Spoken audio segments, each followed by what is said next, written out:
네, 이렇게 간밤에 있었던 소식들 브리핑을 통해서 자세하게 전해드렸습니다. 그렇다면 시장 마감 상황은 어떻게 됐을지 각종 지표들 조금 더 자세하게 확인해 보겠습니다. 김민아 캐스터 마감 상황 전해주세요. 네, 유럽의 주요국 증시들은 숨고르기 장세를 나타냈습니다. 유로스톡스 50지수 보시면 0.081% 하락하면서 이번에는 쉬어가는 장세 흐름을 나타냈고요. 나머지 주요국 증시들 확인해 보시면 엇갈린 양상으로 거래를 마쳤습니다. 독일의 닥스 지수가 0.044% 소폭 올라주는 모습이었던 반면에 영국 지수 그리고 프랑스의 까크 지수는 소폭으로 조정받는 모습이었는데요. 영국의 증시는 0.22% 하락했고요. 프랑스의 까크 지수는 0.18%의 하락세를 드러냈습니다. 이렇게 유럽 증시가 전반적으로 숨고르기 장세를 나타낸 것은 이제 경제 지표가 하나둘씩 나올 것이기 때문에 이 경제 지표 발표를 앞두고서 숨고르기 장세가 나타났다라고 풀이를 해볼 수가 있겠고요. 최근 들어서 많이 올랐던 만큼 차익 매물이 빠져나갔다라는 풀이도 나오고 있는 상황입니다. 이번 주에 유로존의 생산자 물가지수가 발표가 되고요. PMI, PPI가 모두 다 발표가 됩니다. 그리고 여기에 이어서 소매 판매와 국내 총생산 등 인플레이션과 경제 전망에 대해서 힌트를 얻어볼 수 있을 만한 주요 경제 지표가 나오기 때문에 이번 한 주 동안에 또 어떠한 흐름을 이어가게 될지 어떠한 영향을 받게 될지도 눈여겨보셔야겠습니다. 그리고 이 유럽 증시와 관련해서 스위스 쿼트은행의 한 수석 애널리스트는 유럽에서 금리 인하 기대감은 있지만 유럽 경제가 연착륙 기미를 보이지는 않고 있기 때문에 유럽 증시는 미국 증시에 비해서 계속해서 하락할 가능성이 크다고 말을 했습니다. 또 이어서 미국의 성장률은 여전히 평균치를 웃돌고 있는 반면에 유럽에서는 침체 이야기까지 나오고 있는 상황이라서 ECB가 미국 연준보다 먼저 금리 인하를 할 가능성이 더 크다. 이렇게 덧붙였습니다. 이러한 부분들도 참고해 보시면서 유럽 증시의 흐름도 파악해 보시면 좋을 것 같습니다. 네, 이어서 국제 유가 흐름도 확인해 보겠습니다. 국제 유가 같은 경우에는 이번에 소폭 조정을 받으며 마무리 지었습니다. 1% 넘게 하락했고요. 1.05% 밀려 내려간 73달러 선의 거래를 마쳤습니다. 종가는 73.29달러에 형성을 했는데요. 국제 유가 같은 경우에는 오펙 플러스의 감산과 관련해서 여전히 불확실성이 남아있다라는 평가와 함께 이렇게 1% 넘는 하락세가 연출이 됐고요. 수요 부진 우려도 새롭게 떠오르고 있습니다. 일단 추가로 100만 배럴을 포함해서 모두 1일 220만 배럴을 감산하기로 했던 오펙 플러스의 감산이 지켜질 가능성이 크지 않다는 전망이 제시가 되면서 이렇게 주춤하는 모습이 나타난 건데요. 오펙 플러스는 현재 감산 규모를 두고 내홍을 겪고 있는 것으로 알려졌습니다. 이에 따라서 시장에서는 감산 약속이 과연 잘 지켜질 수 있을지에 대해서도 촉각을 곤두세우고 있는 상황이고요. 또 각국 제조업 지수가 하락하는 등 글로벌 경기가 둔화하고 있기 때문에 국제 원유 수요가 부진할 것이라는 전망도 유가를 하락으로 이끌었다는 분석입니다. 마지막으로 이제 미국 에너지부에서도 최대한 많이 비축유를 구비할 것이다 이러한 발언도 나타냈기 때문에요. 이러한 부분들 전체적으로 고려해 보셔야겠습니다. 네, 이렇게 원유 선물 가격 흐름과 유럽 증시 마감 상황 전달해 드렸는데요. 이어서 미국 증시 마감 상황은 어땠을지 SH인베스트먼트 김선영 연구원 통해서 들어보겠습니다. 네, 연구원님 안녕하세요. 예, 안녕하십니까? 네, 한 주의 시작을 알리는 월요일 시장 미국 증시는 어떻게 마감 지었을까요? 예, 이번 주 내에 발표되는 고용지표 결과에 대한 경제 심리와 최근 상승한 지수의 부담으로 인해 오늘 뉴욕 증시는 3대 지수 모두 소폭 하락했습니다. 내일 노동부의 10월 구인 이직 보고서를 시작으로 6일에는 ADP사의 11월 미국 민간 부분 고용지표, 오는 8일에는 연방노동부의 11월 비농업 부분 고용지표와 실업률이 발표될 예정인데요. 투자자들은 이 고용지표의 결과가 연준의 향후 금리 정책에 큰 영향을 줄 것으로 예상을 하고 있습니다. 한편 오늘 시장에서 비트코인 가격이 18개월 내에 최고인 42,200달러를 돌파한 점이 눈길을 끌었는데요. 세계 중앙은행들의 금리 인하 기대 기조감 속에 미국 최초의 비트코인 현물 ETF 출시에 대한 기대감이 더해지면서 암호화폐 가격이 자극받는 것으로 블룸버그는 분석하면서 이들 ETF들은 내년 1월까지 미국 증권거래위원회 SEC의 승인을 받을 것으로 예상된다면서 상승세가 좀 더 이어질 것으로 전망을 하고 있으며 최근 미국 자산운용사 10여 곳은 SEC에 비트코인 현물 ETF 상장을 신청했고 SEC는 앞서 시장 조작 위험이 크다는 이유로 암호화폐 현물의 ETF를 거부했지만 최근 세계 최대 자산운용사 블랙록이 상장을 신청하면서 관련 업계의 주목을 받고 있는 상황입니다. 오늘 특징 종목들을 보면 6억 100만 명 이상의 월 사용자를 보유하고 있는 스웨덴 기반 세계 최대 음원 스트리밍 플랫폼인 스포티파이는 올 세 번째로 전 직원의 17%인 1,500명의 추가 감원을 발표하면서 주가는 오히려 7.55% 급등했으며 증권사 웰스파고가 단기 호재들이 이미 주가에 반영이 돼 있다면서 투자 의견을 비중 확대해서 중립으로 낮췄다는 소식으로 캐나다 기반의 프리미엄 요가웨어 업체인 룰루레몬 아틀레티카는 1.25%의 약세를 보였고 업종별로는 부동산, 헬스케어, 건설, 필수 소비재 등이 상승했던 반면 IT, 에너지, 유틸리티, 금융업종이 약세를 보였으며 벤치마크인 10년 만기 국채금리는 전일 대비 상승한 4.288%, 달러 인덱스가 0.4% 상승했고 말씀드린 대로 비트코인은 8%가 급등해 42,000달러를 돌파했습니다. 세계 경제 중 중국의 비중이 30년 만에 처음으로 감소했다는 소식입니다. 블룸버그 통신은 JP모건 체이스의 발표를 기준으로 전 세계 명목 GDP에서 중국이 차지하는 비중이 20%로 전년 대비 소폭 감소했다고 보도했는데요. 명목 GDP에서 중국의 비중이 축소된 것은 지난 1994년 중국이 새 환율 제도를 도입한 이후 처음이었고 미국의 경우 지난해 전 세계 명목 GDP에서 차지하는 비중은 28.4%로 전년 대비 소폭 증가하면서 1위를 유지한 것으로 나타났습니다. JP모건 체이스의 발표체는 명목 GDP를 기반으로 한 것으로 실질 GDP와는 달리 인플레이션을 감안하지 않는 것인데요. 블룸버그는 지난해 신흥국들이 세계 경제에서 차지하는 비중이 전반적으로 확대된 반면 중국의 경제 비중이 감소했다면서 중국은 제로 코로나 정책을 엄격하게 고수하면서 경제 활동이 위축됐고 부동산 시장 역시 심각한 침체를 보였다면서 현재 중국이 안고 있는 과제를 해결하고 미국을 따라잡을 수 있는 잠재력이 많지만 인구 감소 등 성장을 저해할 요인도 있다면서 올해 역시 위안화의 가치 하락과 탄력적인 미국의 소비 시장 덕분에 미국 경제의 비중이 중국보다 커질 것이라고 내다봤습니다. 글로벌 금융그룹인 ING가 내년도 미 연준이 기준금리를 6차례 정도 인하할 것이며 2025년에도 이 같은 기조가 이어질 것으로 전망했습니다. ING는 경제가 냉각 조짐을 보임에 따라 연준이 2024년 2분기부터 금리 인상에 나서 모두 6차례 인하할 것이며 2025년도에도 금리 인하가 이어져 2025년 말에는 기준금리가 2.83%가 될 것으로 예측을 하고 있는데요.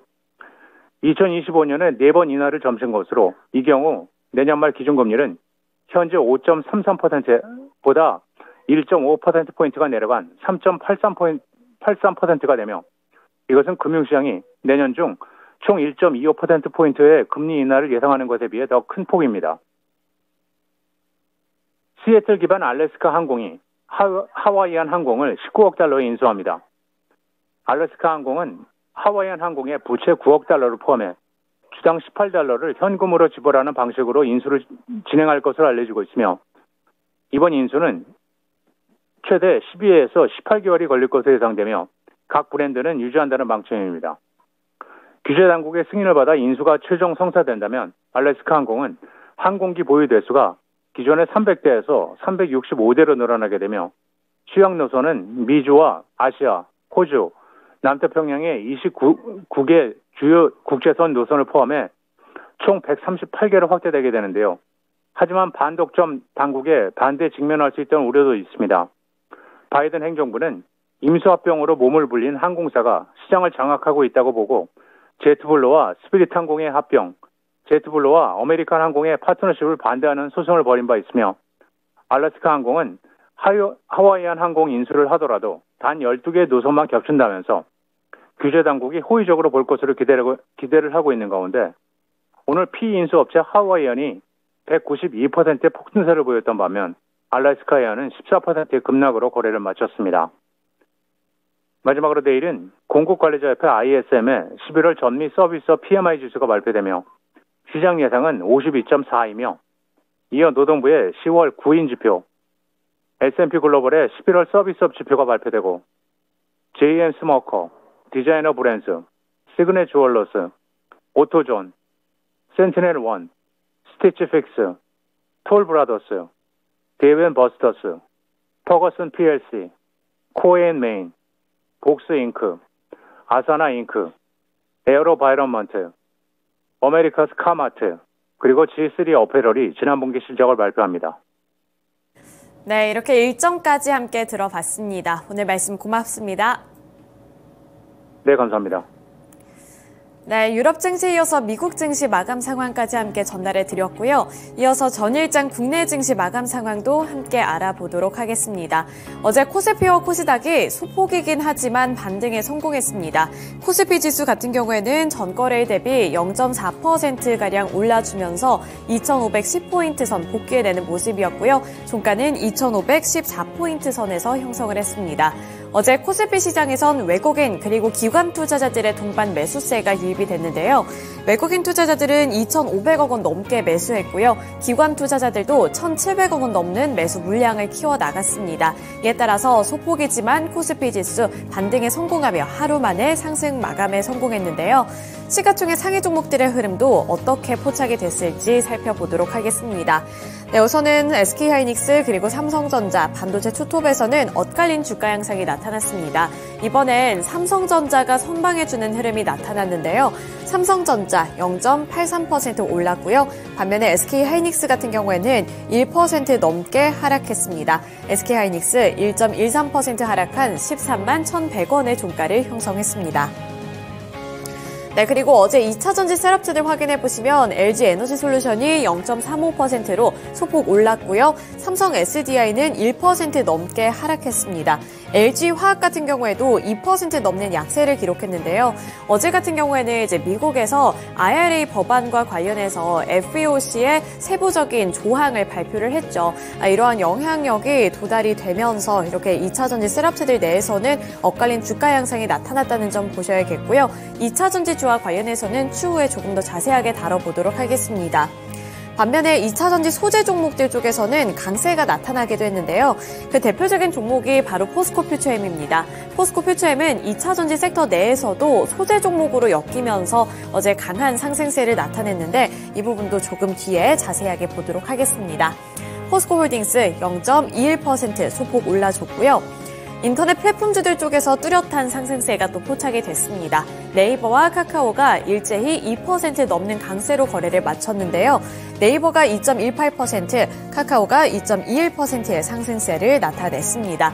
최근 들어서는 이 금리 인하에 대한 기대감이 더욱더 퍼지고 있는 상황입니다. 이번에도 제롬 파월 연준 의장의 입에 주목하는 분위기였는데 생각했던 것보다 비둘기파적이었다라는 해석이 시장에서 제시가 되면서 이렇게 금리 인하에 대한 기대감이 네이버와 카카오 쪽으로도 유입이 됐다라고 보시면 되겠습니다. 현대차와 기아 같은 완성차 기업들도 어제는 조정받으며 마무리를 지었고요.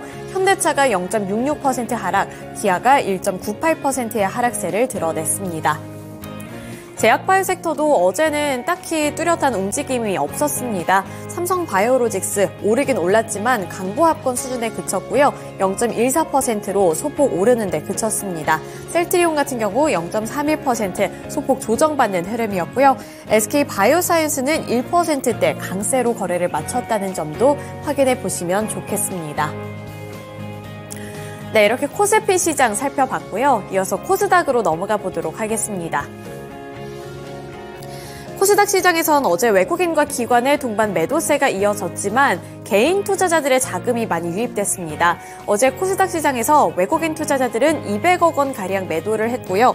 기관 투자자들의 매도세가 큰 폭으로 집계가 됐는데 기관은 1,770억 원 매도 우위를 기록하며 장을 마쳤습니다. 따라서 코스닥에서는 개인 투자자들 그리고 기관 투자자들의 자금이 맞서는 양상이 나타났는데 코스닥은 개인 투자자들의 매수세에 힘을 입어서 하루 만에 상승 전환을 했고요. 제한되어 있는 움직임이었지만 상승 마감에 성공했습니다. 전거래일 대비 0.15% 오른 828포인트의 마감가를 형성했는데요. 마찬가지로 시총 상위 종목들의 흐름 어떻게 나왔을지 보도록 하겠습니다. 네, 어제 에코프로 그룹주 내에서 희비가 교차가 됐습니다. 에코프로 같은 경우에는 7% 넘는 약세를 기록하면서 7.87% 하락한 66만 7천 원 구간까지 내려앉는 모습이었는데요.